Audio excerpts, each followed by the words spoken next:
Here on the screen explaining to our viewers what he's going to be talking about. It's the fight over the surveillance program, the wiretapping bill, which he is going to veto. Last month, House leaders declared that they needed 21 additional days to pass legislation giving our intelligence professionals the tools they need to protect America.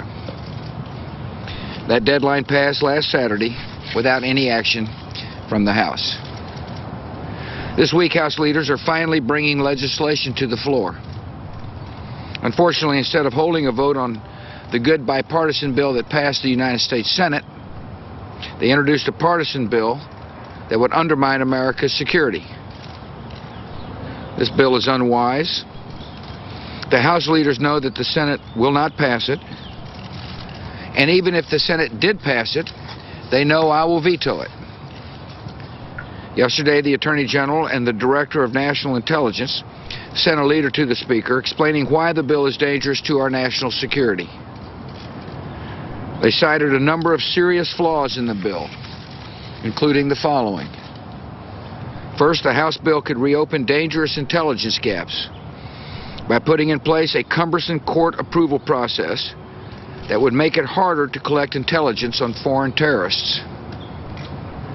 This is an approach that Congress explicitly rejected last August when bipartisan majorities in both houses passed the Protect America Act.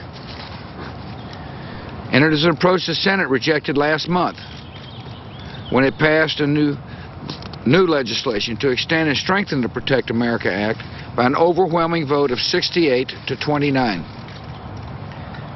Now House leaders are proposing to undermine this consensus. Their partisan legislation would extend protections we enjoy as Americans to foreign terrorists overseas. It would cause us to lose vital intelligence on terrorist threats, and that there's a risk that our country cannot afford to take. Second, the House bill fails to provide liability protection to companies believed to have assisted in protecting our nation after the 9/11 attacks. Instead, the House bill would make matters even worse by allowing litigation to continue for years. In fact, House leaders simply adopted the position that class action trial lawyers are taking in the multi-billion-dollar lawsuits they have filed. This litigation would undermine the private sector's willingness to cooperate with the intelligence community.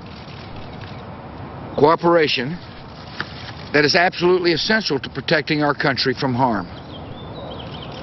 This litigation would require the disclosure of state secrets that could lead to the public release of highly classified information that our enemies could use against us. And this litigation would be unfair, because any companies that assisted us after 9/11 were assured by our government that their cooperation was legal and necessary. Companies that may have helped us save lives should be thanked for their patriotic service, not subjected to billion-dollar lawsuits that will make them less willing to help in the future. The House bill may be good for class action trial lawyers, but it would be terrible for the United States. Third, the House bill would establish yet another commission to examine past intelligence activities. This would be a redundant and partisan exercise that would waste our intelligence officials' time and taxpayers' money.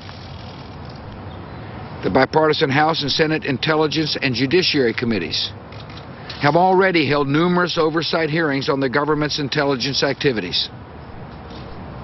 It seems that House leaders are more interested in investigating our intelligence professionals than in giving them the tools they need to protect us.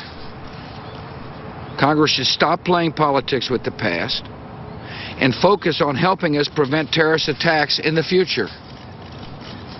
Members of the House should not be deceived into thinking that voting for this unacceptable legislation would somehow move the process along. Voting for this bill does not move the process along. Instead, voting for this bill would make our country less safe, because it would move us further away from passing the good bipartisan Senate bill that is needed to protect America. The American people understand the stakes in this struggle. They want their children to be safe from terror. Congress has done little in the 3 weeks since the last recess, and they should not leave for their Easter recess without getting the Senate bill to my desk. Thank you. Okay.